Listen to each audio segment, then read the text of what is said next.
நீலகிரி மாவட்டம் கோத்தகிரி தேயிலை விவசாயியின் மகள் ஐஏஎஸ் தேர்வில் வெற்றி பெற்று படுக சமுதாயத்தின் முதல் பெண் ஐஏஎஸ் என்ற பெருமையை பெற்றுள்ளார்.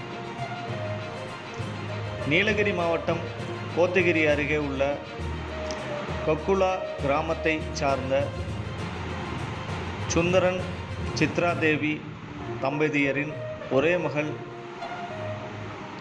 மல்லிகா.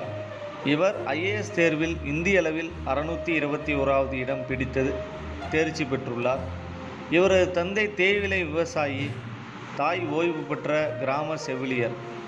மல்லிகா 12ஆம் வகுப்பு முடித்துவிட்டு வேளாண் பல்கலைக்கழகத்தில் பட்டப்படிப்பிற்காக கோவையில் சேர்ந்து பயின்று வரும் நிலையில் சிறுவயது முதலே ஐஏஎஸ் ஆக வேண்டும் என்ற ஆசையோடு இருந்த மல்லிகா கடந்த 2015ஆம் ஆண்டு பட்டப்படிப்பை முடித்தவுடன் சென்னையில் உள்ள ஒரு தனியார் ஐஏஎஸ் அகாடமியில் சேர்ந்து பயிற்சி பெற்றுள்ளார்.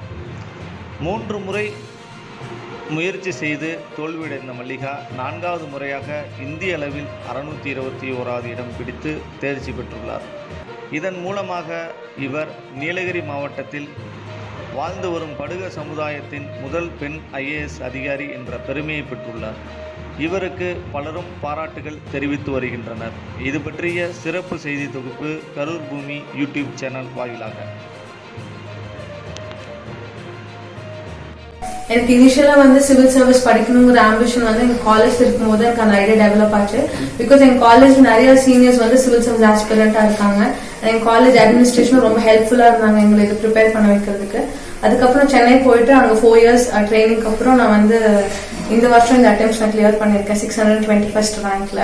So as a public servant எனக்கு எந்த சர்வீஸ் வந்தாலும் மக்களுக்கு என்னோட பெஸ்ட் கொடுக்கணும்னு ஆசைப்படுறேன். தேங்க்யூ. வணக்கம். மல்லிகாவோட பேரண்ட்ஸ் நாங்கள். மல்லிகா நல்லா சின்னதுலேருந்தே நல்லா படிச்சுட்டு இருந்தா, நல்லா பெரிய லெவலுக்கு வருவான்னு சொல்லி அப்போவே எனக்கு கனவாக இருந்துச்சு. அதுக்கு தகுந்த மாதிரி நல்லா படித்தா அக்ரி ஹிஸ்ட்ரியில் வந்தால் இவ மற்றவங்களுக்கு இவளோட இதை காட்டணும், நல்லா ஹெல்ப் பண்ணணும். இவ லெவலுக்கு இன்னும் சமுதாயத்தை முன்னேற்றணும், எங்களுக்கு சமுதாயத்தை முன்னேற்றணும்னு சொல்லிட்டு நான் கடவுள் பிரார்த்திக்கிறேன்.